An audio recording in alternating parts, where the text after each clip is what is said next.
Lipton and Luggin.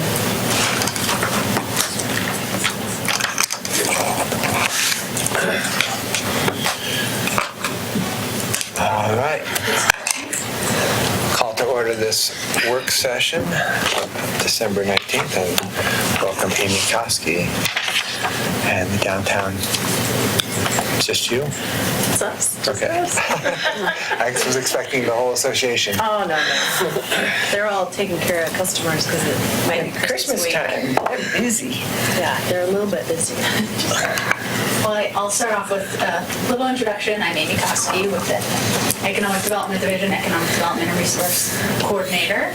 And then with me is Kelly Keener. Alma couldn't be here tonight. Kelly Keener from the DMBA.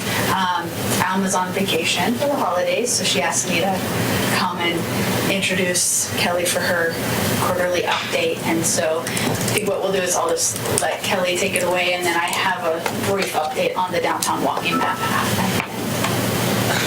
And lucky for you guys tonight, this may be the shortest I ever am ending the year on a quick note. I recognize that last update I did not talk about First Friday. I don't know why that slipped, but it did. We ended our season on a high note. Our numbers were up. It was a really positive. I'll give a lot of credit to Art Mob. They've done a great job in partnering with us on a lot of different activities. So I was mentioning to Amy, at 6:30 tonight have our year-end board meeting, so we'll do our final wrap-up of the season and start the process for 2018. So all the paperwork and permits, all that fun stuff, you'll start seeing all that coming because we're amping up and getting ready to go again for next year. So we're looking forward to it.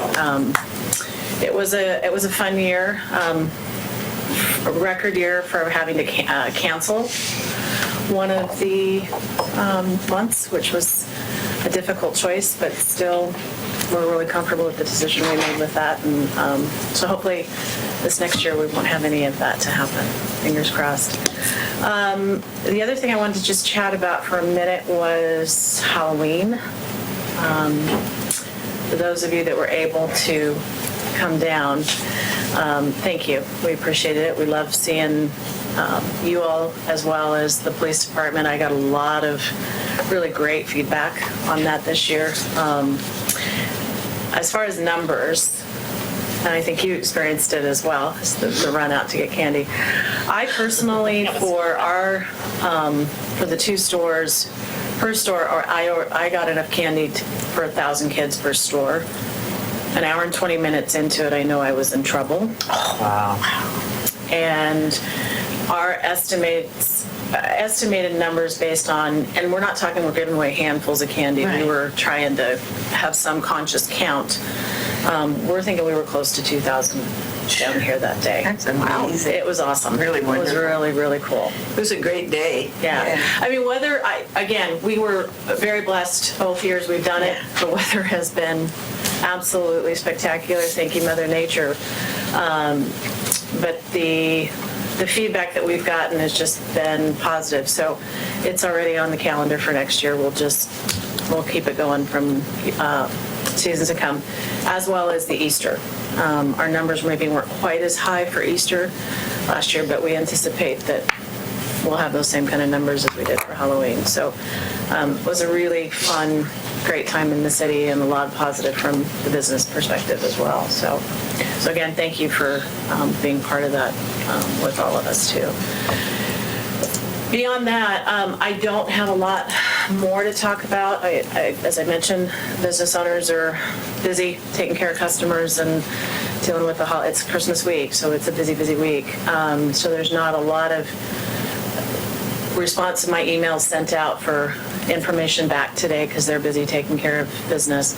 What I will say is that we don't get together in December. We get together in January, and that's when we'll do our goal setting. So I'll come back to you next quarter with sort of where we're at, what we're looking to accomplish, and that kind of thing. I've got a couple little things I just wanted to mention, and we talked about inclement weather, sidewalks and that kind of thing. I'm hoping that we can get a letter out to the businesses just as a friendly reminder, being proactive now as opposed to After the it's firestorm.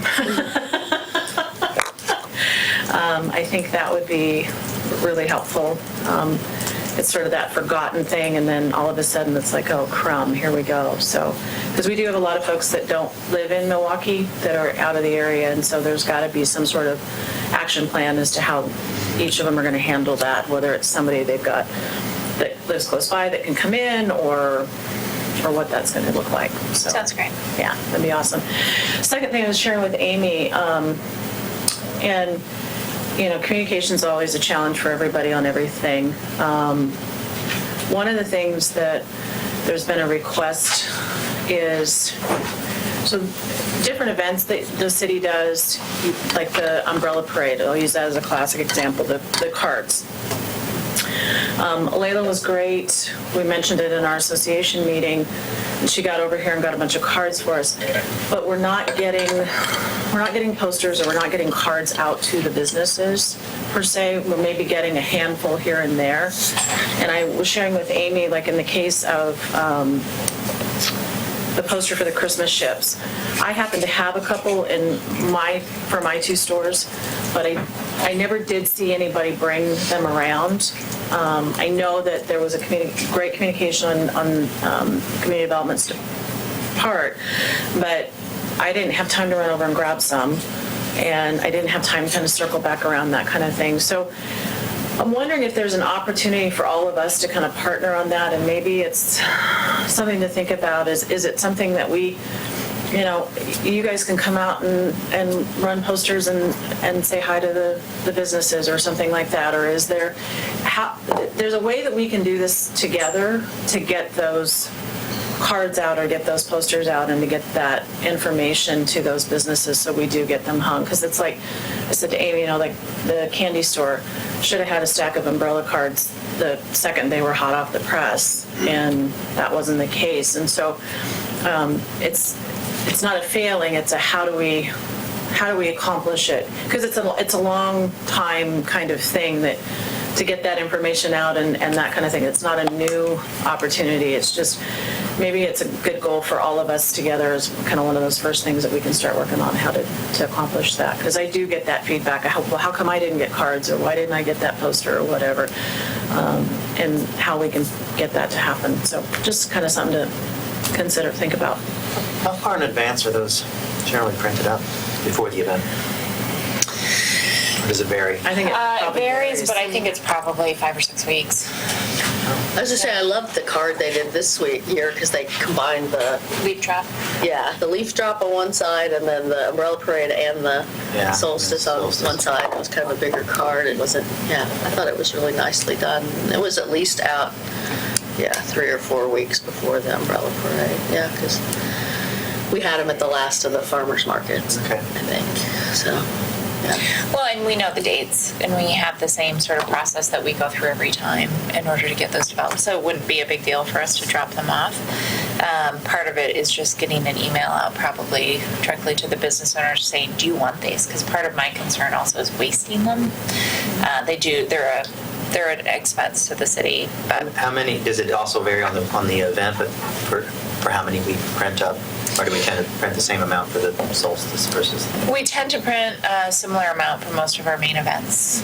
So if we have a lot of interest and it's a success of getting them out through the businesses, we print more. It's not the end of the world to... Well, and it's kind of, I can tell you that there are certain businesses I know they prefer poster versus cards.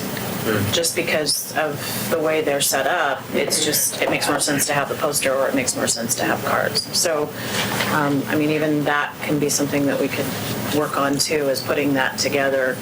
We could even put a list together on our end that says, hey, this group would want cards and this group would want posters, and kind of take it from there. So. Speaking for the farmers market, I can tell you we'd love to have a list like that. Yeah. Because I've been the one to hand out those from time to time. And, I do get mixed responses from some of the businesses. So it'd be nice to have a list. That And I can ones are- share that. Part of that mixed response that you get is that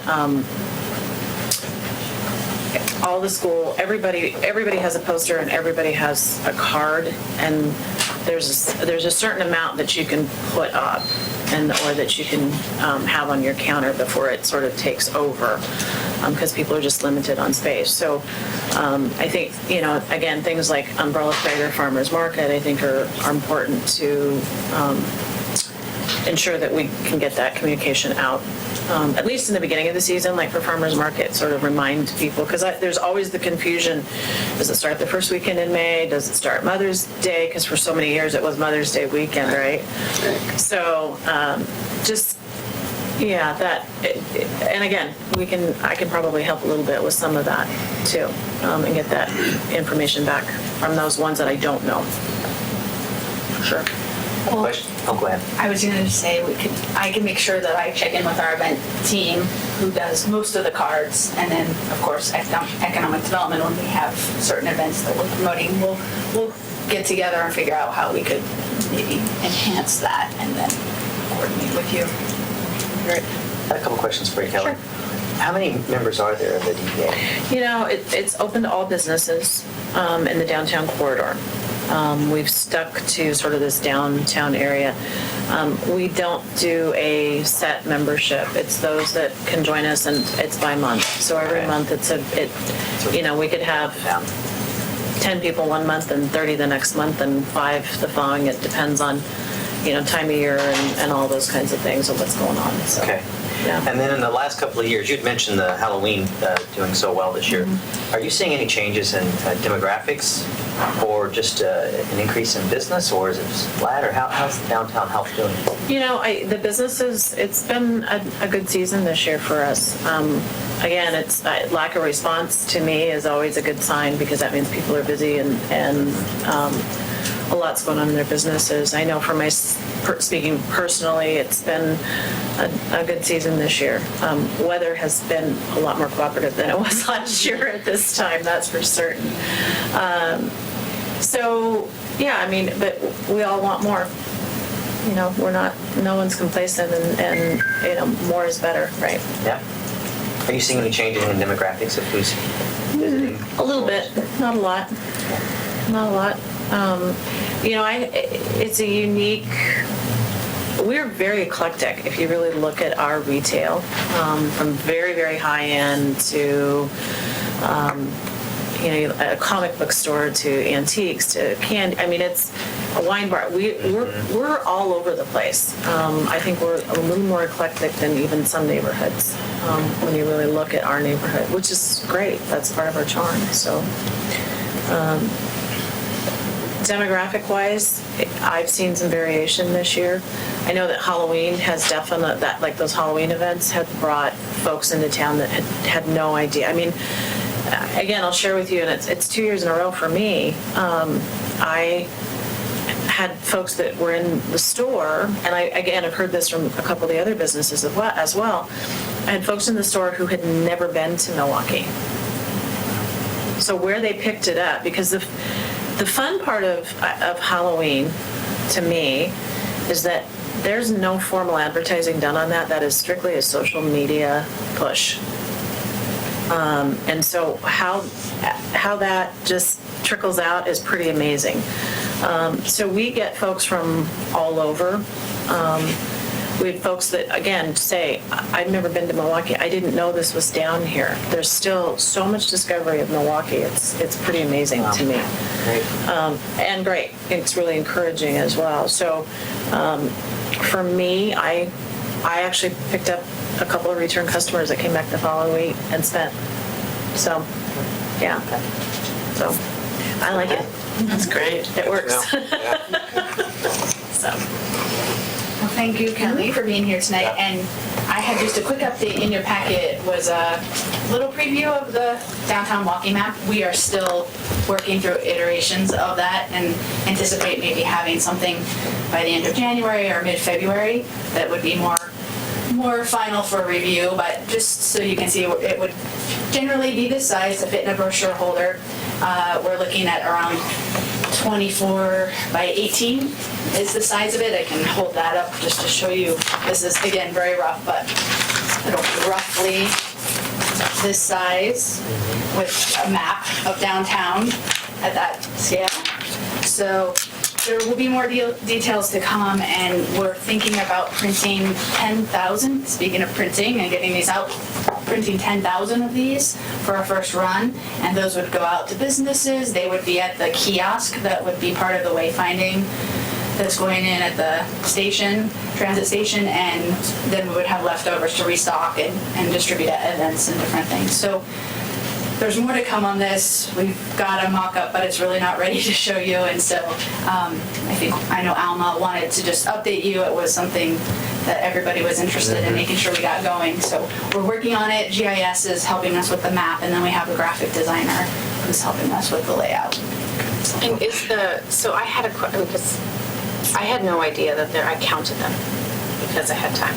What? I'm sorry. I counted the number I was of gonna ask that work you could do for me. I couldn't believe we had almost, 4 pages of businesses in the downtown. Yeah. And it was like over 160 businesses downtown.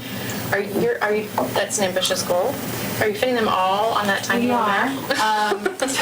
This is not the layout, and this is the small version. Right. As we're trying to figure it out, but we've got categories, and we're working with the DMBA to cross-reference this list, make sure it's right. But it would be like a mall directory, so we'll have these key categories, so people could look up retail or personal care or professional services and sort of find something fairly easily. And there will either be numbers or an index on the map that you can say A3 or A10 and find it a dot on the map.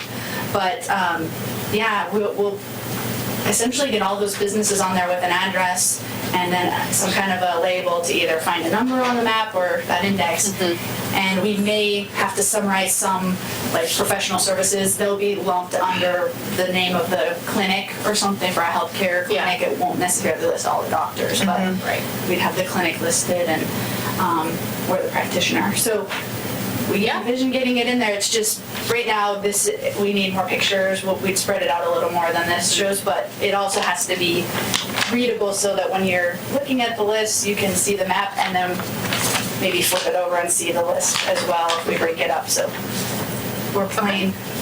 You wouldn't imagine how many different ways there are to fold these and figure out. So that's where we are. And we'll definitely bring a draft of it before we are ready to say it's final. Is there going to be an online version?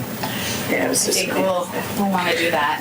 I think that there's an It's a lot of online version people. and an app that's all part of the wayfinding, if I remember correctly, as part of that initial conversation, but I think that's a phase Further 2 down. or 3 Yeah. down, was the original conversations when we had that. I'm not as up on the app piece, but I think, it's something that we would love to do for sure. Cool. Are you also, if we don't see something in here, can we just get in touch with you and ask, are they listed somewhere else? You could definitely just shoot me an email, but we also have an updated list from that version, so I could, if you're interested, I could send you where we are now. It's a little more refined. And Okay. We've walked and vetted all of the businesses to date, so if you're interested, I can send that to everybody, or just to you, Will. The challenge is the Just second to you me, print it, no. it's out of date. Too good. Yeah. I mean, Of course. That's why I was interested in the online version. and the And it's number, got to yeah. be something that's pretty Easily easily searchable. And that somebody can fixed, maintain and changed. change Yeah. frequently. Yeah. It's almost got to be like a dynamic map, like Google Maps is, or something where I don't know how. And I assume Way we, up the my head. city, we have contact information for all of these people. Do you have contact information for all of these businesses? And so they get the same blasts They about should, me? yeah. Okay. Well, we're only as good as the emails we have on Sure. file. So That's always the trick. we've had a lot of conversations about that. We are adding that to the business license registration, though. That's a new field to ask. Well, I think we've asked for it, but a little more specifically. If you want to receive updates for events and different things, give us your Construction email. schedules. Construction, exactly, all of those. Yeah, maybe that's worth a separate. Yeah, that they might care about more. All right, cool. If that's it, we're We're actually over by way 15 minutes. over. So, okay, Layla wanted me to say. Good work on That she's that. going to the DMBA for the South Downtown Waterfront update, so Yeah. I'm going to continue regularly doing that. All right, cool. Thank you. Thanks. Thanks very much. So Actually, Amy, you you're need to staying. stay. Yeah. My next paper. And Vera, are you, there she is, just hiding.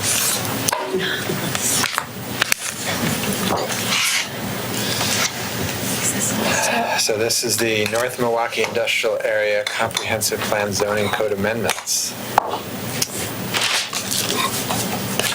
Give Vera her name card thingy, name tent. You don't want everyone to know who you are. They don't know by now?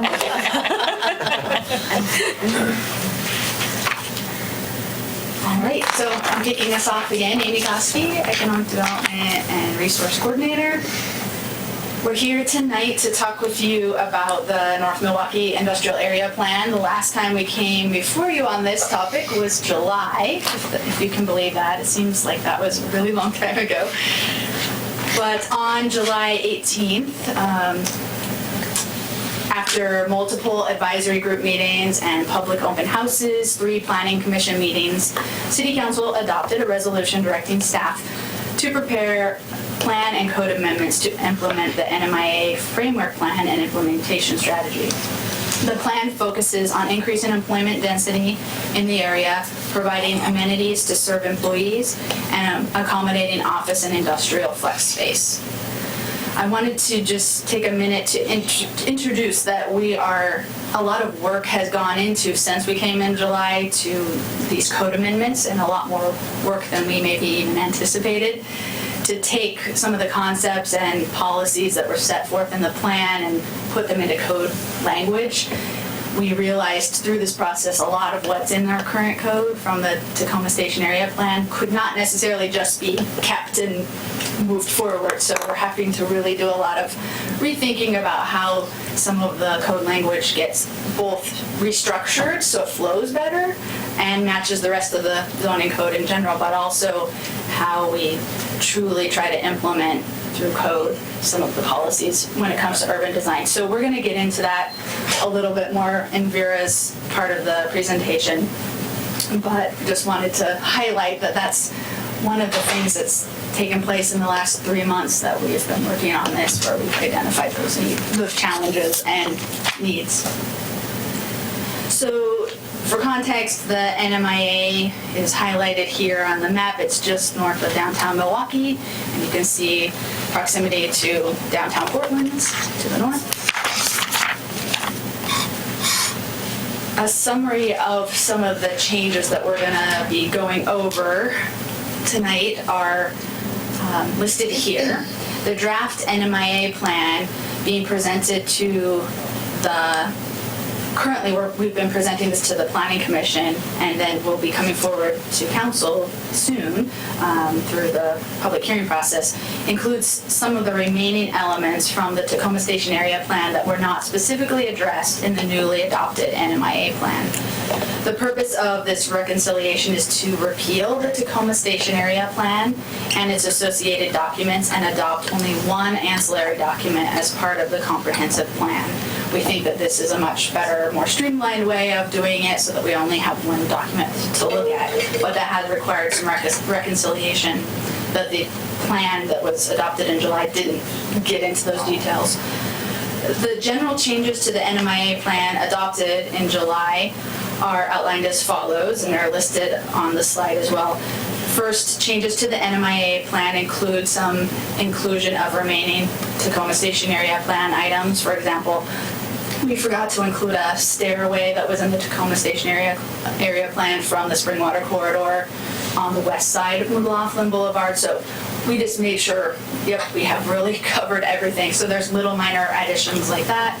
Additional updates to complete the NMIA plan where we refer to the planning process to date and properly reference the time period that we're in. So we had to change some of the language basically in the plan. We also are making note in the plan that we're repealing the Tacoma Station Area Plan. Before we would just refer to as per the Tacoma Station Area Plan. So now we've made note, and in the red line version you have that shows that we're making a statement that we're repealing that plan. We've also made updates to the transportation system plan. And this is where the transportation system plan references the TSAP, the Tacoma Station Area Plan, and/or reflects the projects identified in the NMIA plan. I believe in your packet we provided the underlined strike-through version of that transportation system plan, so you could see those projects that needed to get transferred.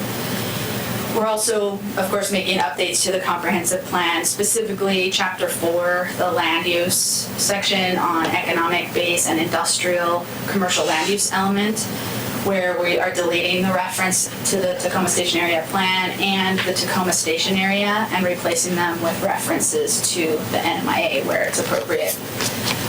And in addition, we're amending the Tacoma Station Area. So Vera will talk about some of those in more detail. To highlight a few of those plan changes, we are simplifying the document name. It was the NMIA Framework Plan and Implementation Strategy. We're now going to change it to the NMIA Plan. We're removing the appendices and references to standalone documents in the plan. Those can live separately, but they don't need to be a part of this document that gets adopted and wrapped up into the comp plan. We're noting the repeal of the TSAP. We've added the natural features map and narrative that was in our existing conditions report that fed into the plan, but because we're not going to have that as an appendix, we put it into the plan so it's a little more clear. It's an important map to have. And we're updating the new zone names. When we came to you in July, we had the MTSA, the Tacoma Station Area Manufacturing Zone up north, and then we had called the southern part where we were making enhancements to zoning. We were just calling that the NMIA zone, but that became a little bit confusing when we're referring to the NMIA plan. So what we've changed it to up north is the MUTSA, Mixed Use Tacoma Station Area. And It's not a great acronym. yeah. It's Matzah. Matzah. Matzah. It's like a cross between a Matzah. Jewish cracker and a Yeah, feral dog. But it does still at least get at what we are trying to do in that zone. It was why we made the mixed use a little more clear, but kept it MUTSA. And NME stands for North Milwaukie Employment because of that southern area being a little more, definitely more geared toward employment zone, not the residential and mixed use component of the north part. So some of the red line changes you would have seen in the plan are some noting of inserting new figures. These came from the Tacoma Station Area Plan for different cross sections, conceptual cross sections of Ojico, Main, and Mailwell and Stubb, and then also some 40-foot and 60-foot local street cross sections. We wanted to adopt that, move that forward. It made sense. And then we also are planning to insert the actual concepts for Ojico Street and the proposed alignments for Main Street. I have those on the next slide, so you can see this is what they look like. The Ojico concept on the left of the screen is a solution if the NMIA plan concept that offers an alternative configuration to that upon redevelopment is not constructed. So we wanted to keep this in there in case there is an alternative to this in our plan, but we wanted to make a note of this. And then the Main Street alignment, we haven't changed anything in the NMIA plan that would be different from what Tacoma Station already was showing for Main Street. So again, it was a good visual and we added that in. So go back to Ojico concept. I don't understand. Is that what was already in the TSP? TSAP, the TSAP? Okay, I thought it was in the TSP. It actually is in the TSP as well. Okay. It got adopted in the TSP when the Tacoma Station Area. And so you're saying what about it? We're including it, we're kind of making sure it's in there so that if we'd have to look at we don't have a picture of the NMIA plan. We've proposed something slightly different that could happen instead to create a redevelopment opportunity within that jug handle. Okay.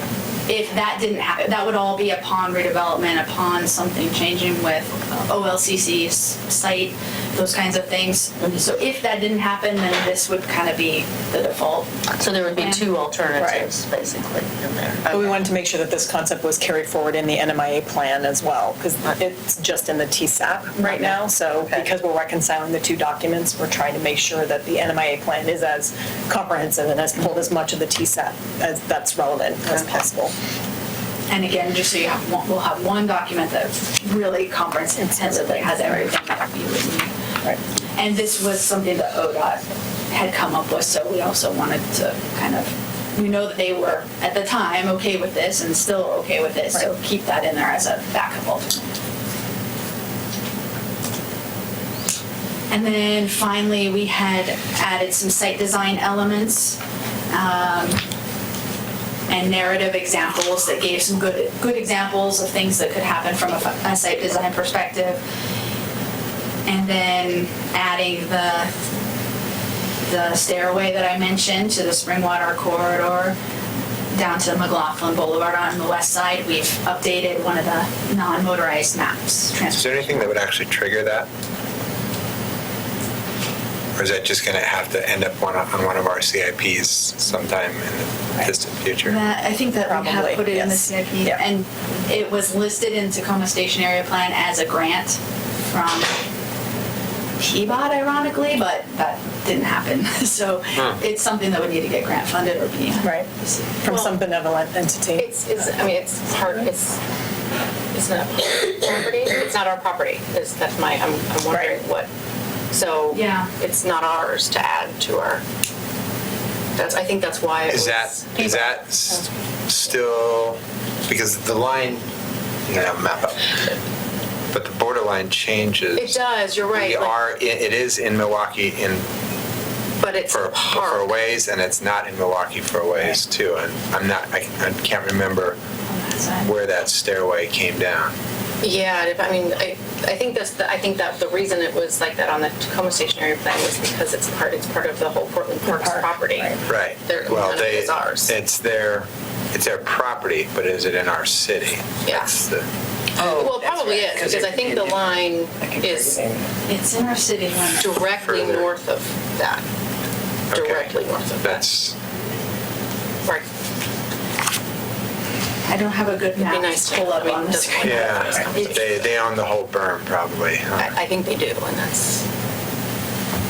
That's something we could check into a little, just to better understand what that would look like. It would be, well, and it would be good to know if there is something that's supposed to trigger that, right? If there's something that's built adjacent to that should trigger that access to the trail, then that should be clear. Right. Okay. And then If there finally. was housing built there, because housing's allowed there, right? Yes. So, in the anyway, mixed sorry. it is now. And then finally, we have some additional language refinements throughout the document. There's an attachment 4, I believe, in your packet that lists the additional amendments to the draft. We need to include a few more that we've received since this process started from ODOT on a couple of things related to the, what is it called? Tacoma Transportation Management Plan and that strategy. So we'll make sure that gets into the list of refinements when we come for the hearings. Right. So Vera is going to elaborate on the rest of the proposed plan amendments. I'm going to try and stay on schedule. So Go for it. hold tight. Okay. That's 1 minute from now, all right. Christina. I can totally do this. Okay. Again, we talked about some amendments that are happening in the TSP to reflect the projects that are identified in the NMIA plan and to make sure that those are in our long-range policy document to move those projects forward. As far as the comprehensive plan amendments, we've included a new objective, number 17, that addresses specifically the North Milwaukie industrial area. It's a similar thing that we did when we did Central Milwaukie through the Moving Forward Milwaukie process. Central Milwaukie we identified that as a planning area, and we included that in the comprehensive plan with specific objectives and some action steps. And the map for that is here. So that would be a new map within the comprehensive plan, as well as the new objective and the detail information area there. We'll also revise map 8, which is the land use map of the comprehensive plan, to reflect the mapped area, as well as reducing the identified Tacoma Station area as part of Metro's the functional plan. Originally, the Tacoma Station area was identified as being essentially all the way down to the southern border of the NMIA. What we're proposing is to reduce its size, but make it frankly, a defensible area that is actually a half mile around the actual Tacoma Station itself. So that will be part of the documents as well. And again, that's identifying grant opportunities to be able to make connections, but it's more reflective, we think, of what the area should be around a station area. I'm not sure exactly how it was approved as it was through the Tacoma Station area planning process, because that's a good hike from the Tacoma Station all the way down to the southern border. And because it would reflect the entire area that is mixed use or proposed to be mixed use, it's a better fit, we think, for what a Tacoma or a station area through Title 10 ought to be. We're going to come back on the 16th to talk in a bit more detail about the code amendments, but for this briefing, just wanted to kind of generally talk about what we were doing. We're reducing the total number of zones that are right now in the NMIA from 5 to 2. Makes a lot more sense to streamline the code. We're removing an overlay, combining some of those sub areas, so we have that mixed use area in the north and then employment area to the south. That results in deleting the Tacoma Station area, or the Tacoma Station area overlay itself, and combining all that language into a base zone. So it'll be organized more like the central Milwaukie zones, the general mixed use, the neighborhood mixed use. So it's graphically, it's structured much more in line with the central Milwaukie zones as well as the downtown code. So it's more tabular, less all of it'll be much easier to use from a user standpoint as well. And on the 16th, are we actually having a hearing? Or Work session. No, Work we're not session. here for a hearing until February 6th. Okay. Yeah. We're at the regular session, though, it's a work session. It's a work session item during the regular session. Okay. Right, yeah. We're a little booked. Yeah, there's a lot happening. We are, as Amy mentioned, there are quite a number of things that we're working through from a code language standpoint, a lot of the urban design aspects that the process would have probably benefited from getting a little more into those weeds during the policy document process. So we're working through that code language, talking about, setbacks, landscaping on the sites, all of those things. What we're finding is that the MTSA language can't just sort of pull it forward and it just should apply. We're finding holes in that language, things that we don't like so much, and this is the opportunity to really get that and get our arms around what that means. So just kind of want to acknowledge some of those design issues. That was actually one of my questions. Okay. I'm trying to picture what, when this is all built out, because that's what we're, right? We're designing the future North Industrial area. Mm-hmm. Do we imagine it looking like central Milwaukie? Do we imagine it looking like downtown? And the reason I ask that is setback, we would not do a 10 to 20 foot setback even on a residential building, purely residential building in our downtown. That's a maximum setback. Right, but you have a minimum of 10. Depending on where you are, yes, right. So that's part of what we're trying to figure out. The policy document, we're trying to understand what does this place want to be. It's not International Way, which is a much more suburban business park kind of feel. It's not Central East Side either. It's probably somewhere in the middle. And so we're trying to figure out what this code ought to look like and what should these key streets, and that's something that we'll talk about at the next, at the work session a bit more, identifying this hierarchy of streets where we think that that relationship of the vehicle, the pedestrian, bicyclist, and the building matters more than in other areas of the zone, we think. And so we've identified some key streets that we think those urban design ideas ought to be codified and really exemplified under new construction or redevelopment versus some of the more interior streets. Because we're trying to balance this industrial area with pedestrian amenities and buildings that look good, but truck traffic, we've got freight coming through here. We have existing businesses that rely on that stuff. So it's this, and you're right, what does this look like 20 years from now? But what are we trying to get to within the next 5 and 10 years too, when some of these buildings start to redevelop, and we think they will.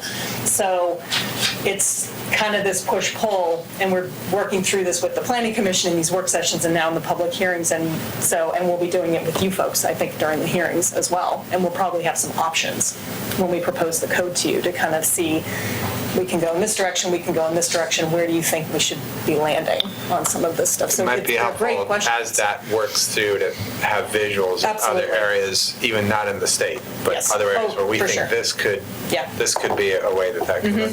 And it was sort of the same kind of questions on the vegetated areas, and it's like it was a requirement of 15% vegetated areas, a maximum of hardscape of 10%. Right. And I was like, okay, so what's the other 75%? Well, and that's the existing code has this 15% minimum landscaping, which in some places can be considered more of a suburban kind of idea of, having all this landscaping stuff. We already require landscaping in our off-street parking. Maybe we don't want to deal with landscaping unless it's, at between the street, and the building, and we're focusing on these key streets. So there are a couple of different ways and you're right. So we're identifying these things like, I'm glad no one's actually asked us to have to do this with the existing code, because this is not awesome, trying to figure what some of this stuff is. Well, and some of the buildings around Maine and, McLaughlin and Ochoco did do landscaping when they did. And in one case, it looks nice and they've kept it going. And the other case, it's dead. Yeah. And nothing has made them have to keep their landscaping alive. Yeah. No, we have some examples even in the existing NMIA that has some of that front yard landscaping, or some of the front yard is parking and some of it's landscaping. So the setbacks deal with both where the building is at the street, but also what am I doing with that front yard? Am I allowing some parking in that front yard or not?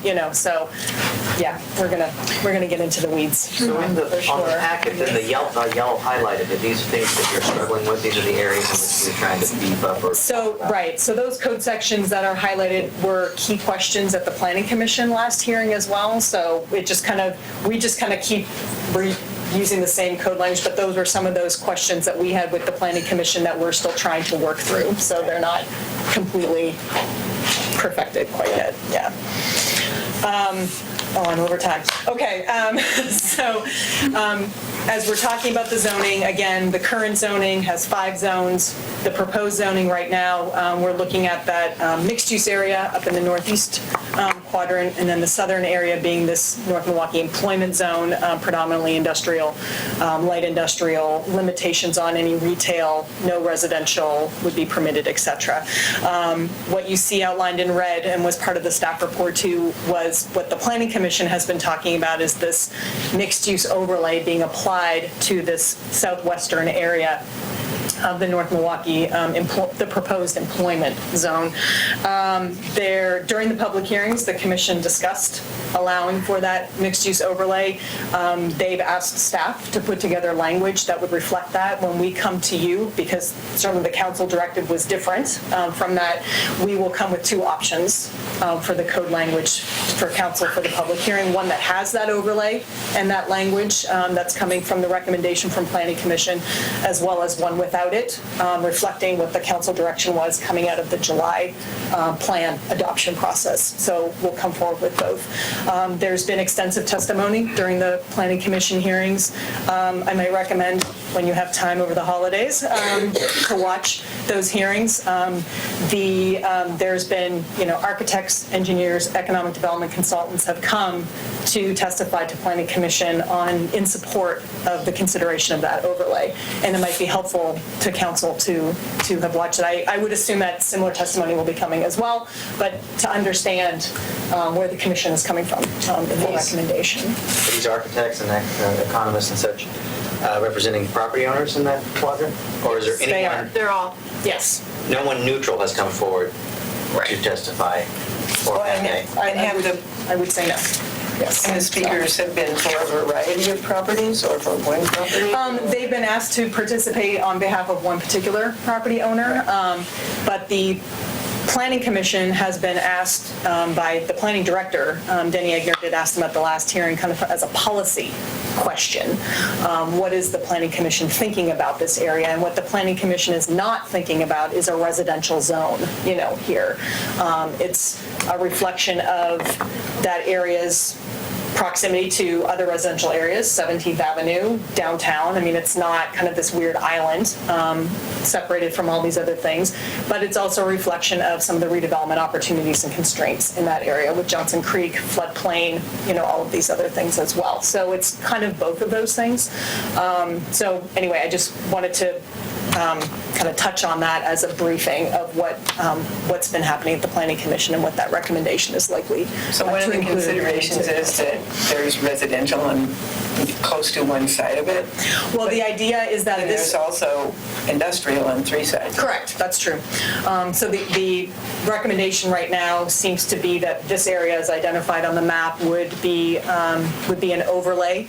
It would not permit standalone residential. Any residential would have to be part of a mixed-use development, and it would have a sunset period of 10 years. 10 years seems awfully long. So that's... Hadn't there been a 5-year discussed at one point in time? I believe there was, yeah. I mean, So we're at 10 right now from the Planning Commission. So I just wanted to kind of share that. Again, it's a briefing. You're welcome to watch the video so you I can would see. echo sort of Vera's what's coming. Suggestion suggestion to go back and watch the deliberation. Yeah, I think it's helpful. well, it's probably not different than the other original The deliberation. deliberation, you'll find me a little different. I will be The sure testimony and is going to be entertain myself similar. with that over the next few days. And to sum up. I was going to say, Yes, right. Hold on. Okay, So, we get a voice on it again, later. process to date, we've had 2 hearings with the Planning Commission. We'll have the 3rd and hopefully final commission hearing and recommendation from them beginning of January. We're back with you for another work session to kind of delve into some more of this code stuff, and we'll start with the hearings February 6th. Thank you. Excellent. Thank you both. Thank you so much. Thank you.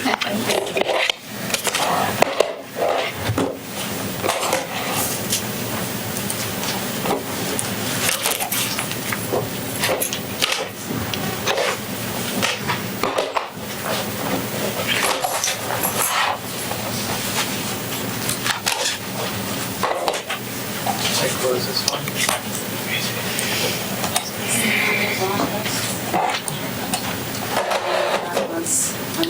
Just have Hi, I'm going to go ahead and get started so that we can try and catch up a little bit here. I'm Katie, Library Director, and tonight we're just trying to catch everybody up to date of where we are with the library project.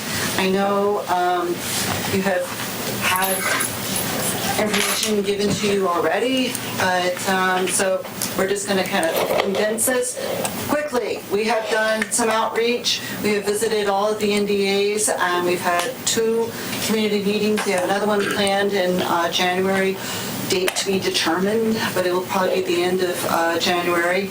The art mob is working with us and with our task force, and we have a subcommittee that is going to work on getting solicit proposals for art for us to incorporate into our building. Hopefully local artists to do this part. And the big news is also that TriMet has graciously offered us their park and ride site to do relocate our pods. Will be the place of pods for our new library site during the temporary site during the building construction. And so moving right along. So when you say pod, They're going to be it's not one big. They're going to be connected. There's like 10 of them that will be connected, but it will be one big space, 7,000 square feet. Okay. Yeah, so you don't have to go from pod to pod to pod. No, so it's all going to be that's nice. It's one great big room. So yeah, no, it's not going to be where you have to go. Yeah, well, yeah, you don't have to go into this room for biographies, this room for nonfiction, there's mysteries. No, it's all going to be one big pod. Okay. So, and I know I kind of started before. This is David Keltner from Hacker. This is Tyler. I can never pronounce his last name. Nishitani. Yes, that's why he has to say his name for me. Hacker. And then William Silva from Sweaterton is here with us. And Jordan. And from Jordan Plan B. from Plan B. So they're like our project team here. And Anne, on to you to do the Sustainability discussion. Sustainability goals. So I just wanted to go over these because we've been making some assumptions, and I want to make sure that we're aligning with council's goals. There are two assumptions that we've been making. One is that path to net zero is what council would like us to be accomplishing. So we are currently designing the building to path to net zero. We've been accepted into the Energy Trust program, and we are taking in revenue from them as well as expending revenue from them to do things like the energy modeling and preparing the building. So the first question is, that is our current trajectory. We did not give a direction to do LEED Gold or any other LEED certification. So this is a chance, if you have any feedback you'd like to give us about that, we'd be happy to take it. Well, to go for something like that would be increased costs also, wouldn't it? Or would it? Help me understand that. It could be. I believe it would be. When you talk about the certification associated with it, it just is more expensive. We believe that this will get you the energy efficiency that the council has been striving for without having to go through a more arduous and expensive process. Yeah. So we chose this path, literally this path, because we think it's probably the most efficient use of our money in order to get us to council's goals. Mm-hmm. And you say we received funding from the Energy Trust, right? Mm-hmm. Yeah. So what would be the financial implications of going to LEED or something? Sorry, I can't help it interrupt. I'm sorry. But so it's all reimbursement basis. So there's incentives for modeling. We complete the modeling, we submit for reimbursement. So we haven't collected anything that we haven't met. We've been accepted into the program. So as long as we're trending to meet the program, which our current design is, we're able to get these incentives. At a point at which our modeling or our design no longer meets that path, that's when the incentives from Oregon Trust change. But to answer your question on the LEED component, we're pretty far into this process. So if you decided suddenly you wanted to go down a LEED path, we have been tracking that information. We've really appreciated that Hacker's been trying to get us to some of these goals. But it does take more money and time. And so it's a question of, do you want to spend several $100,000? Yeah. Well, I think my question was more, would we have to give money back that we've already received in some way? Nope. Which would make it even more expensive. Okay. Nope. So you answered my question. Okay. And does Energy Trust, when you say if our design falls below the standard, do they have people that know that and measure that? Or is it self-certified, or how is that? We are submitting modeling and other things to get the incentives that we're getting. And so I assume I'm obviously not completing all of the work, so maybe these guys can speak a little bit, but there are different points to which we're required to submit things. And so they have every time we apply for a certain incentive, we have to show our energy model currently meeting that sort of standard. We have a little bit of our presentation that is a little redundant. We just want to make sure that everyone is clear on it. But we can kind of get into the details a little bit more a little bit later if you guys want. Or Happy to. Okay. So I guess my general questions, we can wait until after you guys present, if you want to ask the question then. That probably makes more sense. Okay. That way it's not. Perfect. We're informed. I hear ya. I was told to talk about this, so I did it. I followed directions. Okay. Thank you. So thanks for having us, Ann and Mark. If you guys, we're going to show a bunch of pictures up here. So just real quickly where we're at in the schedule. The red lines indicate where we're going to meet with you. And so we're meeting right now, we're at the end of the red bar, which is schematic design, where we really figured out sort of the shape of the building, what the systems are going to be. The next time we meet with you, we'll be at the end of design development, which we're in right now, which is really understanding how to get all those systems to work together, refine them, and really refine cost numbers around all those things. And then we meet with you again at the end of doing all the construction, detailed construction documents, and having kind of the firmest, final kind of understanding of where the dollars are at. And all targeting late summer 2019 opening, which we are on track for. And where in that timeline, it does have to go to Planning Commission, right? Yes. So where in that timeline is that around? We intend to plan or to submit to planning, design review, and land use are kind of the big ones in that. Second week of January. So right around the corner. You tend to submit then, but you don't have dates set for planning commission hearings or anything yet? No, I think it's probably March. those happen when you submit. You sort of solidify We have to deem our application complete. Right. They'll schedule us. Exactly. Right, right. We have done all the pre-application meetings, so we're just waiting for the design to go and present to them. So here's a design update, and I think this is the first time we're here at council getting to share this with you, so we're pretty excited about it. I think our real design drivers, a couple real practical things, and then some inspiration.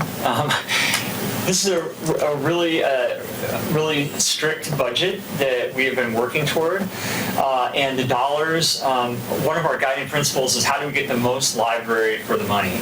And so that's been really important.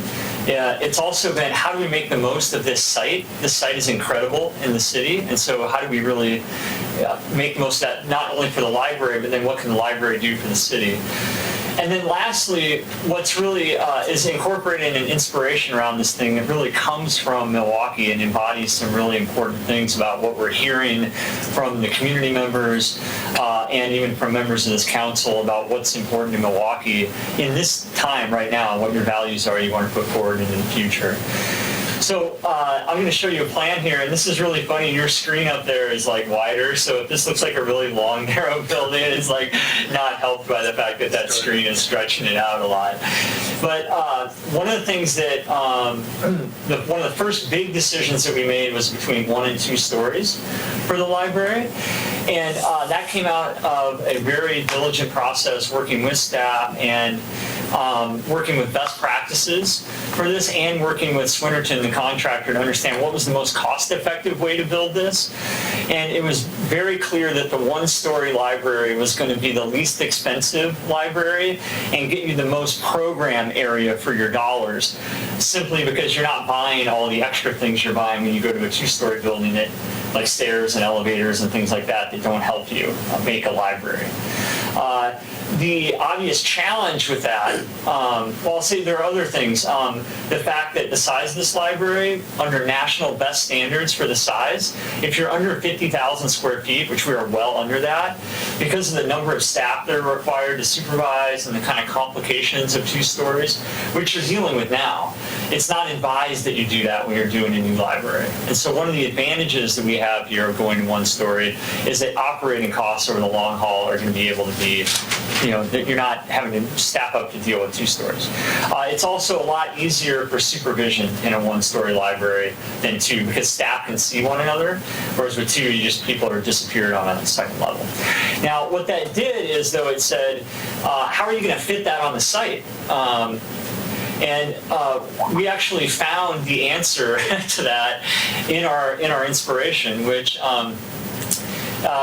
one of the big deals was actually really preserving all of the trees, the big trees on the site that are next to the pond. That came out of our community meetings also. That was really important to people. And so that really was pushing the building away from the pond so that we could protect all those canopies, which meant it had to kind of stretch out. And so what we did is we actually were able to reorganize the parking. We have 29 spaces, which is actually 4 spaces more than we're allowed to have, according to planning. But we are going to be applying for a variance through that process because we have the park right there, and we want to get some of those spaces ascribed for the fact that some of that use is for the park. One of the advantages that, I get the point. Okay. So what you're seeing here is basically a rough plan.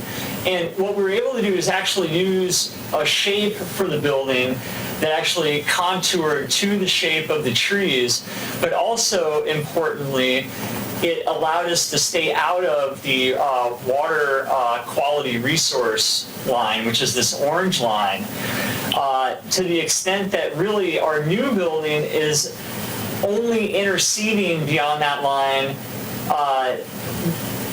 Let's see, Tyler, you have the best way of saying this. So the dash line that you can see there is the footprint of the existing building. Right. Mm-hmm. So we don't count the area that we're in the water quality resource against us because it's a pre-existing disturbance.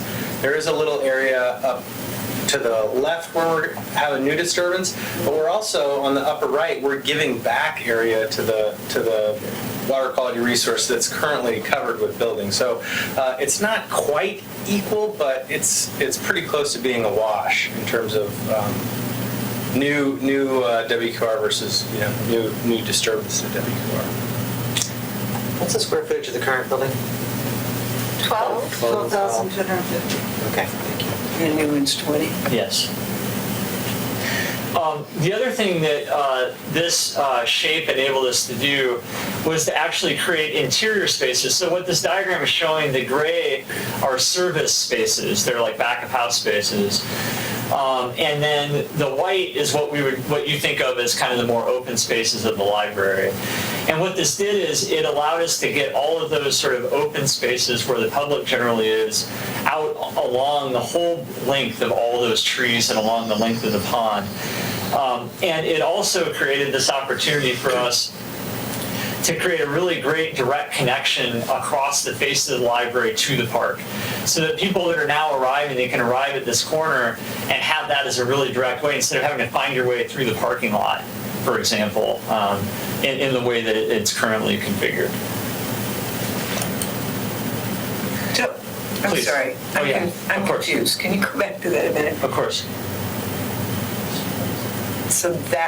So where do people come into? Yeah, There's the street, and you that's bet. the park? Thank you. I'm sorry. Thank you.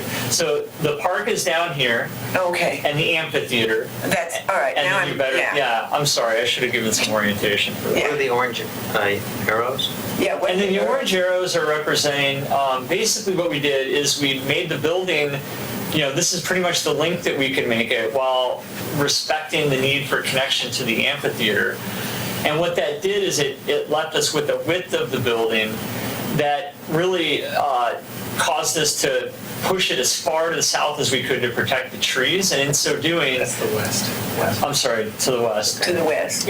So that's where I would, I'm sorry. right direction. Thank you. Yes. That then allowed us to, and then that's why we came up with this new parking idea. Okay. And one of the great things about the parking idea is also that as people arrive, they're not getting out and walking through a parking lot. They can arrive, get off on a sidewalk, and walk up to the front door. So the dark gray, I'm just trying to make sure I'm orienting myself correctly. The dark gray are the condos and apartments across the street. They are, exactly. So that's the street itself with It parking is. the lighter gray. That's right. And then okay, I got you now. That's right. And so one of the big differences from right now is that we'll be putting parking sort of right on that street in a way, and making better utilization of what pavement that we're making. And so there's only one entrance and exit? I assume there's some fire exits? There are fire exits, yes. And there is an exit, there is a connection out to the amphitheater out of the north end of the building. That is intended to be open all the time? No. It's secure, but it's accessible. I can talk about that in a second. Because that would go through the children's area, and we don't want people just coming and going through the children's area. That's a good idea. So, but I guess I forgot to complete this thought. But the big idea with the shape was that we actually looked to kind of the rivers and the waterways that are in Milwaukie, and this idea of a meander as a way of actually separating a children's space from an adult space, the way that space is separated on a river. When you come around a bend in a river, you kind of come into a new space. And so we're using that idea for the library and the floor plan. So now, I really apologize. I wish I knew how to not have this so stretched out. But I'm going to try and fix it. You guys okay? You want me to just, unless Tyler... That's fine. We actually need to leave it at the resolution it is, or else we won't be able to see it on the TV. Okay. Okay. And it's okay. On the broadcast. Okay. Gotcha, that sounds Just good. know it's not to scale. Okay, great. It's stretched out. Okay, so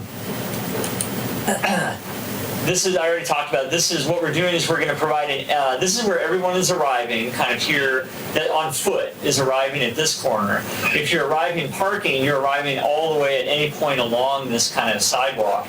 And the idea is that we want to use the building to kind of gather people to the middle. And the reason we're trying to gather people to the middle is that if you can get people to come in the center, you have a lot less circulation that you have to do of kind of taking people past other really important functions in the library. You can imagine if you had a front door here, you'd have to go past all of this to get to this, to get to that. So this is a way of actually bringing people outside to the center of it, which you'll see in a moment means that we want to create a really great sense of arrival and entry here at this point.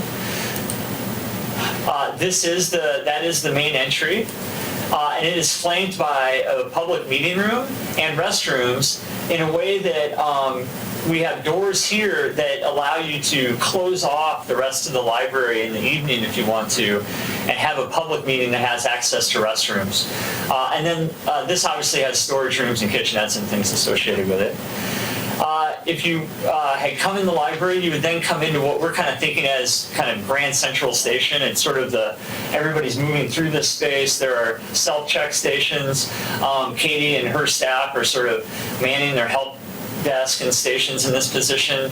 This has all the sort of new arrivals and really exciting things that you want people to be aware of. And it actually has the most kind of a really great visual connection right away out to the park. So you can see all the way through the building right away out into the park.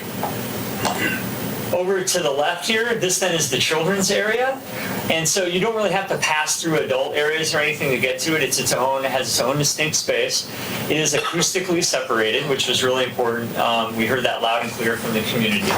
And we're still working on developing this, but the idea is that by locating the children's space here, it's the farthest away from the kind of cars and traffic and bustle along the street, and is most connected to the park. We thought that of all the program in the library, having the kids be able to be near the outdoors that way would be a really great synergy.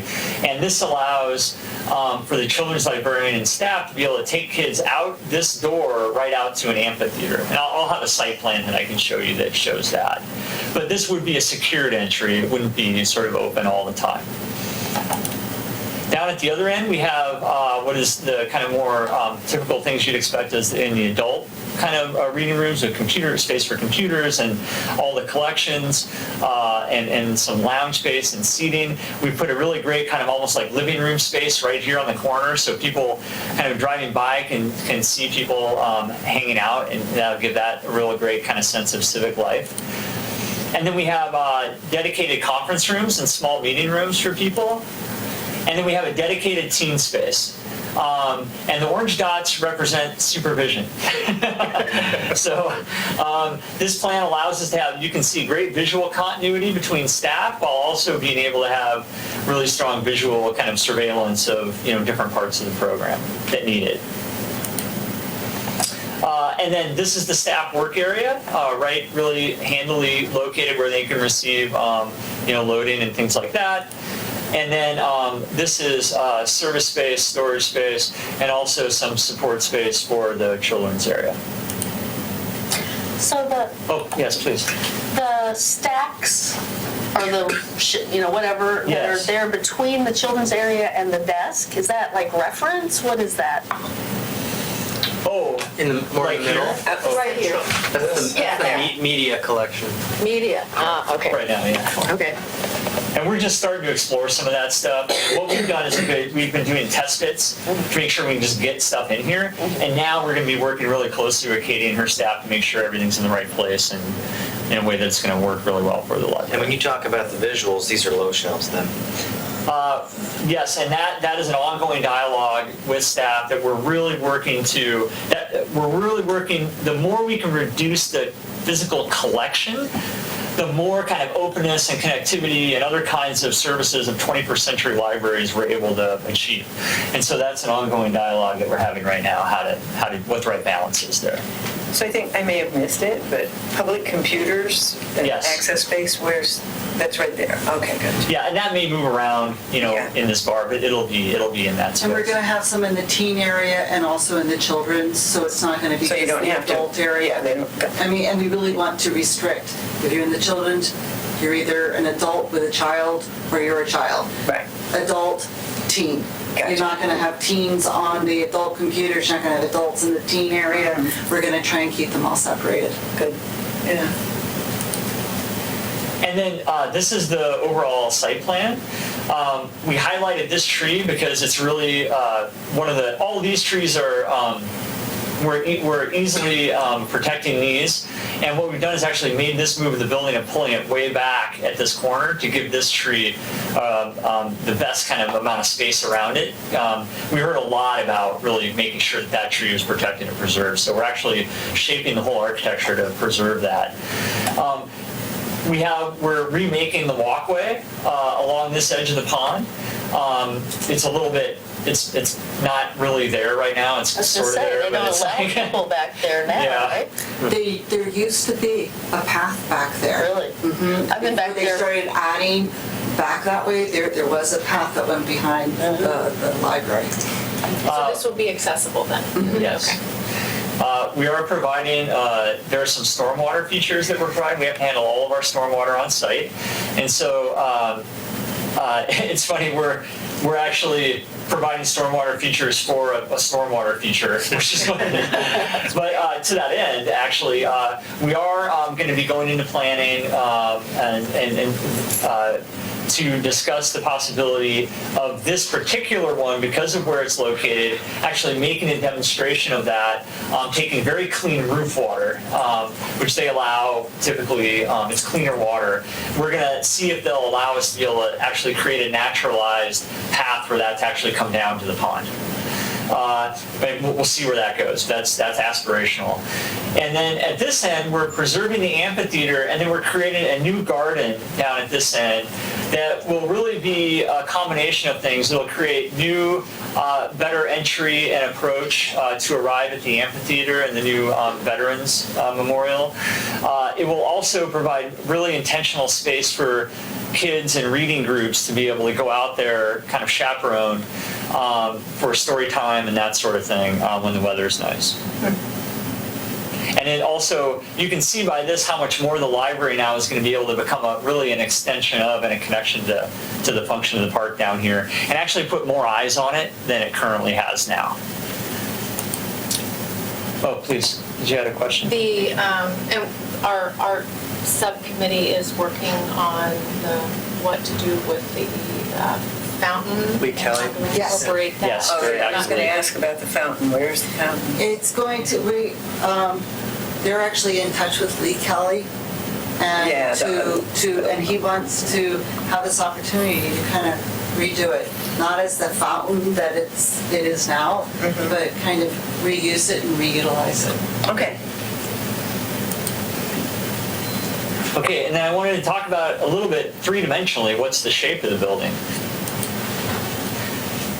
And we actually looked to, these are some studies that we did, and all of them were looking for an idea in it that would solve some really kind of practical problems that we want to solve in the library, and looking at ways that we could actually create a variety of kind of heights of space within the library based on function.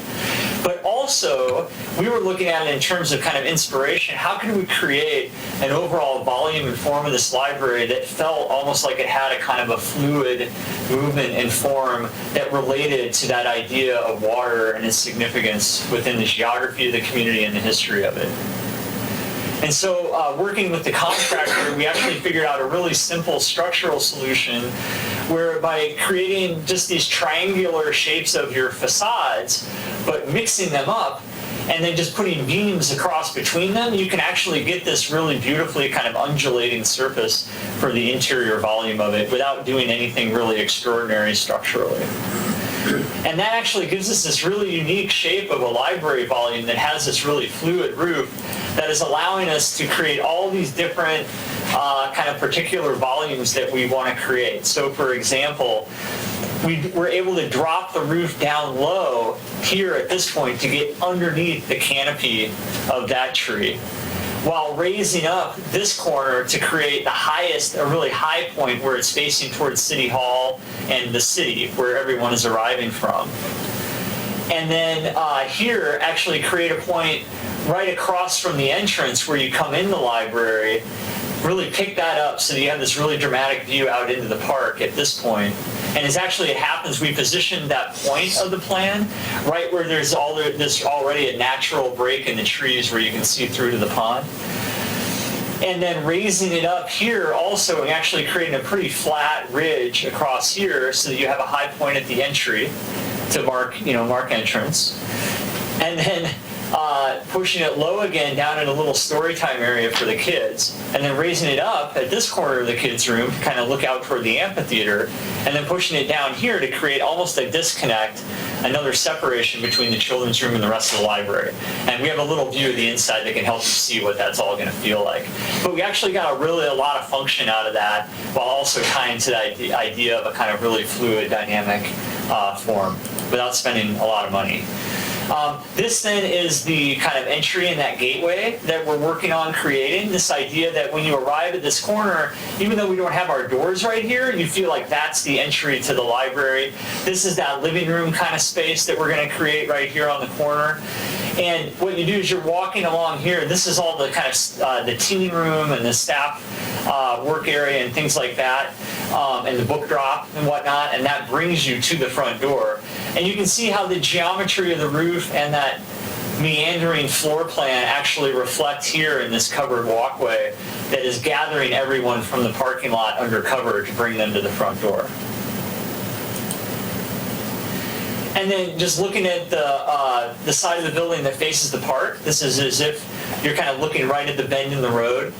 So this is the pond, sort of down here. This is as if you're kind of coming toward downtown. You're on Harrison. On Harrison. And the big tree is sort of over here. And so you can see what we're doing is we're getting that really great kind of inflection where this is that low spot underneath the tree. It's coming up to a high point here that corresponds to a break in the trees, and then is dropping again to the children's area, and then popping up again toward the amphitheater. So you get this really almost like kind of flowing, meandering form that works its way and forms a backdrop for that really amazing set of trees. The materials that we're considering for it right now are, I'll be really frank, it's budget driven, but it's also trying to find something that can help this building feel like it's part of the park. And so what we're proposing right now is actually Western red cedar. That would be a semi-solid stain that has a really good, you have to maintain it for the first couple years, but over its life it actually gets really durable, to the point where you're only out there maintaining it every 10, 15 years later on. But it is a maintenance thing, so it's a trade-off. It's operational costs to achieve some lower first costs. But we're also, frankly, really excited about it. We've used it for some other community buildings, and it has a really warm quality to it, and it makes it really approachable. And we actually think it ties it to the kind of natural condition of the park as well in a really great way. And then this is the final image I'll share with you, and then open it to some dialogue with you. Just kind of showing this idea that you can have, we're proposing in some locations, like across from the entry, really maximizing the amount of glass that opens up out to the park. But then you can see the undulating roof and the different kind of variety of forms it's going to create. Here's a low spot here down by the break where you go into the children's room, and then it climbs up in elevation to the high point here that's right across from the entry, creating a really high volume where everybody's moving around. And then actually what you're seeing here is actually the induced curvature beyond of the roof is creating this really soft kind of fluid form that the light is going to spill across by creating these simple triangular shapes on the facades and then linking the beams. And this is very much our very first pass at trying to understand what the insides will be like. And we're at the end of schematic design right now, just testing how that'll be. And you'll see much more development of this sort of thing as we move forward. So. Okay, and with that, we can move on to, if there are any questions, we can take that now, and then Tyler has a lot of some information to share about our sustainability and path to net zero information. Is that good? I have no question. Good. All right. So I know that Haley sent a little synopsis about this, and Anne obviously just touched on it, but it was clear to the design team that we wanted to pursue a sustainable building. And I think Ann is right in that the Energy Trust path to net zero is a great way to maximize your dollar, because there aren't fees associated with being on that path. They're actually incentivizing us to build a very sustainable project. So early on, we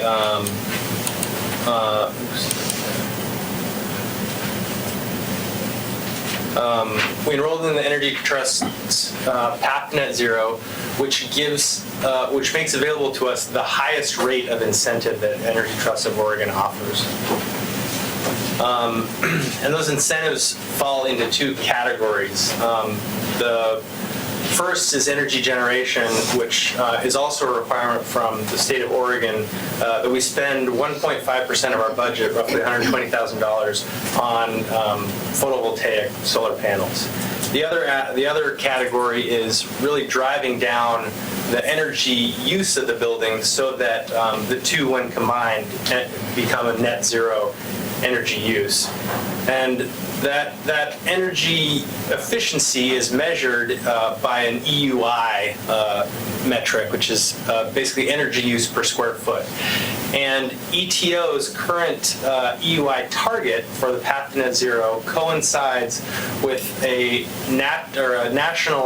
international metric called the 2030 Challenge, which is based on the national library energy use and a reduction of that national average, which is 27.5 for our project. So that's the magic EUI number that we have to hit to maintain our path to net zero. So this is a little synopsis on the 2030 Challenge. Basically, as time goes on, that energy target gets more and more aggressive until 2030, when you would have a complete reduction of the energy based on that national average by use. So this is a summary of where we landed. At the end of SD, we had three options that our mechanical engineers prepared, which includes the mechanical system, the lighting, and the building envelope. And from what we'd heard all along is that a code option that did not meet the 23rd challenge, was basically code minimum, EUI of 44, was not on the table.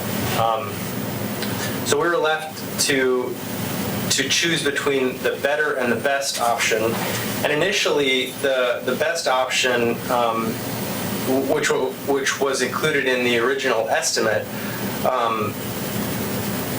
was looking like it was going to be about $100,000 more than the better option. But after we could study them in a little bit more detail and really test what the assumptions were made that got us to those, and reduce a little bit of the hydronic slab in the best option, we were able to establish that they were essentially cost neutral.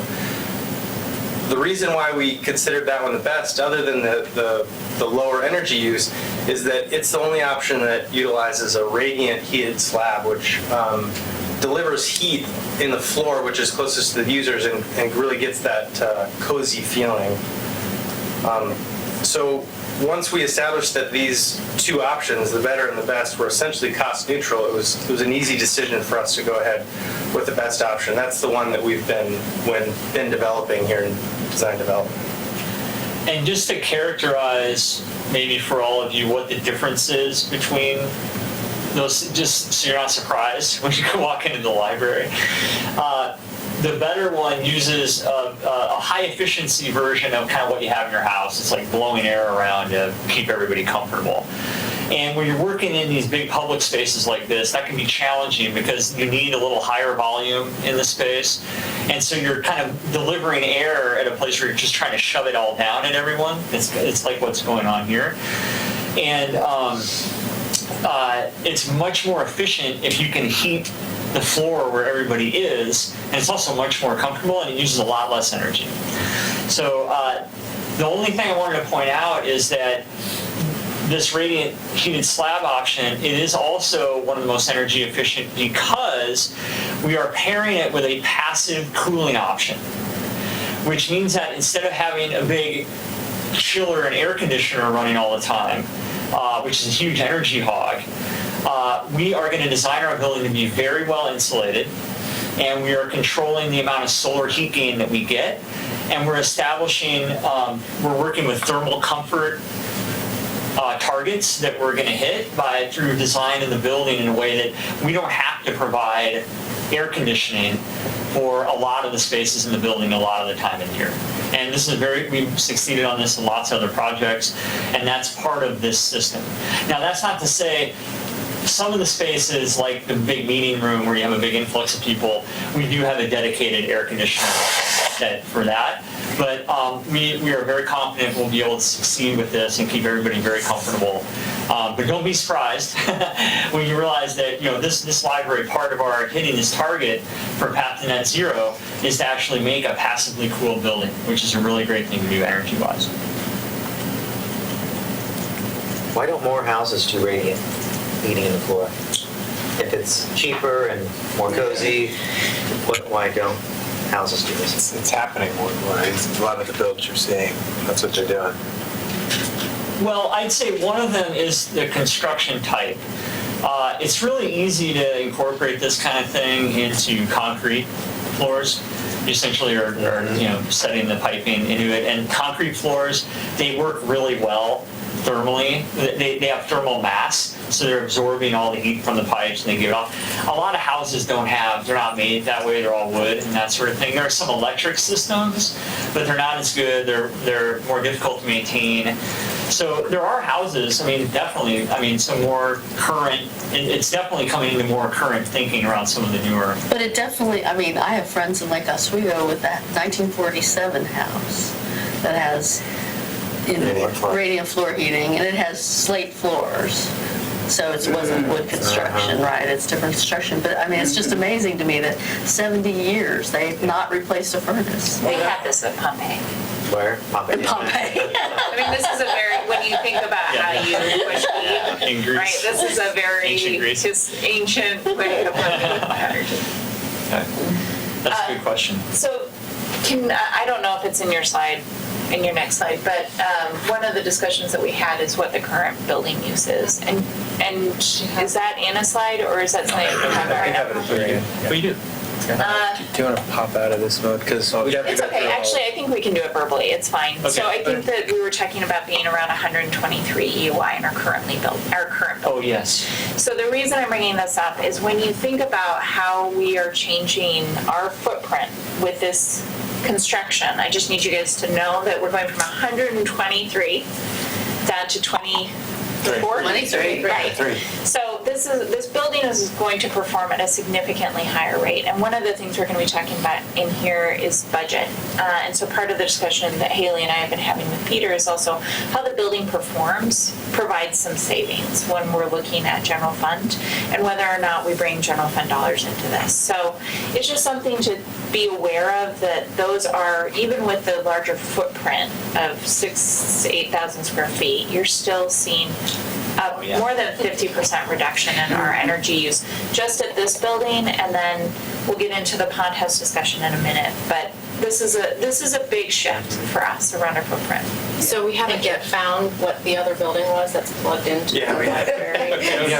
Which is we have routine energy out. Right. We were showing them for comparison. They wanted to know what other buildings were connected to us because they had never seen a building be so high. Wow. In their consumption. Who said that? The people who Our were doing. engineers that did the building assessment. Yeah, they were doing the assessment. Yeah. And so we gave them our past, Utility electric bills, and they were, you and what buildings are doing this? Like, oh, no, that's just us. Katie hasn't fessed up about the welding workshop. Even just with general libraries that future program. have been around for a long time, they're closer to 90. Yeah. So we are far exceeding by a lot of EUIs. Okay. Thanks. So there's enough sun for photovoltaic? Yes, the updated solar feasibility study, it's still in sort of preliminary results, but it's looking like we will be able to have an area on top of our roof that we can meet the total solar resource factor required for us to install solar. So right now we've chalked up about a 2,000 square foot array, which is about how much we would be able to afford with the 1.5% of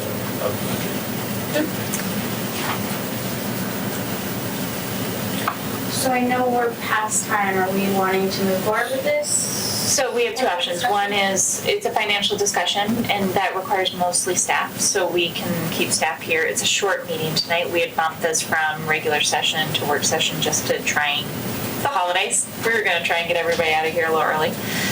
So it's up to you. We can keep going. We're at 5:30 now. Or push it into the Regular session, Regular we should be able to start the discussion about 7 o'clock, based on what I'm looking at in the council packet. How long will this part take? This could be a hearty discussion, because this is where we engage you in helping us solve our financial shortfall. Perhaps we need to hold it off. Are you able to stay? Okay. Then I would that's recommend just that my we thinking. split You mean this. hold over to regular? Yeah. That's what I was thinking. Before we go into that, I do think that the energy goal, since that does involve the architects, I'd like to go back to just for a few minutes. Sure. So knowing what you're getting. So code is at 44 EUI. We're looking at a 23 EUI building. We figured out a way to reduce the price. It doesn't all come out, but it functions really well over the life expectancy of the building. So the question is this sufficient as the program? And then the second question is, are we on the right track when it comes to the energy components? I think so. I had asked, and I don't know if anybody had a chance to do the calculations of the energy savings between in this case, it would be between best and code, dollar amounts over whatever, 10 or 20 years. I don't have those figures prepared yet, but Well, I can let you and guys also, know what that is if we did do code, that would not get us onto the path to net zero. No, I know. Yeah. I know. But we want to know what. But I just want, Yeah. so, we're talking about, a difference of roughly Well, it's $20,000. And I would assume that's going to pay back pretty quick. I don't know what our electric bills are a year for the library. Well, and I guess my other question is, That's that stuff pulled. I don't know it off the top of my head, but I can provide it. that's also not the total of what's going into the path. So this is one major component of what goes into the path to net zero, but we're talking about insulation, we're talking about your U values on your windows, you're talking about glazing. So there are other prices that go into this, and if you guys wanted us to, we could go into that, but it would be a massive redesign at this point if we weren't going to do path to net zero. Yes. What are our other options that you're, besides path to net zero? What, LEED? You can do LEED. You're not going up a step. Well, so the Energy Trust of Oregon offers different paths. So there's a standard path that is for less aggressive, and they offer some incentives, but it's just not quite at the same rate of incentive. If you're pursuing path net zero, they really give you a much higher rate than the standard path. I will also add in here that it's going to come up in a few minutes about grants that we're looking at. And one of the grants that we think we are most likely to get is for the solar installation to cover the 1.5%. We think that we're going to qualify that because in part we're doing path to net zero, so that these play hand in hand. It helps to say we're doing all these things to get the building ready. Would you help us get further with a solar installation on the site? We had that very discussion with PGE last week. So for them, it adds to that grant application as well in order to get the money in. Now, saying that, we're looking at $120,000 that we'd be offsetting for the 1.5%. So it's not a 1-for-1 ratio, but it is a statement of you do qualify for some things by spending some money. The code option also requires 6 rooftop units, so you lose the rooftop design that we currently have. And when you said that you'd done projects similar to this with the radiant heating, I just want to make sure that no one's going to go in the library and be cold. Nobody is, actually, it's going to be a lovely Because it's, experience. it was tall and everything. I don't want it to feel, as you said, cozy. And that's a good I word. wouldn't worry about that. I'd be worried about the summer. Yes, yeah. I'd And be actually, worried that about was the my summer. comment too, and we've done both, but that was what I made the comment about, is that we've done we did a school that's passively cooled, Oregon Episcopal School. We just did a new kindergarten through 5th grade, 40,000 square foot building that's passively cooled, and they've been through their first last summer, Yeah. and it was fine. But they don't go to school in the summer, do they? They do. They do, okay. Yeah, they're And isn't our building, I mean, so we've got the awning, which helps shade the windows on Yeah. the west side, and then we have all the trees that help shade everything on Exactly. the east. Yes. And so really the only real exposure is on that side. And those are all, And even that has tree cover because of the old oak trees. Yeah. Right. And those all go into your lower UIs. Right. Exactly. Yeah. they do. We need some of that sun though, to get this old. Right, but it's, yes, Higher. it's not like a building is right next to it. Right. I like it. Are we good? I love it. I think it's I'm super excited about it. Okay, so we are going to proceed down the path to net zero. And we will come back to you just with updates, but in general, as long as we're hitting that UI that's required, which is the 27.5, we will not be coming back to ask you any policy associated questions because our goal is going to be hit that threshold. Okay, thanks. So I think that that's all we have time for right now, and then we'll go into the policy funding discussion later. So, I have a question. Can we keep this? Okay. All right, good. Then we are adjourned in the work session, and we will Yeah, thank you. reconvene in the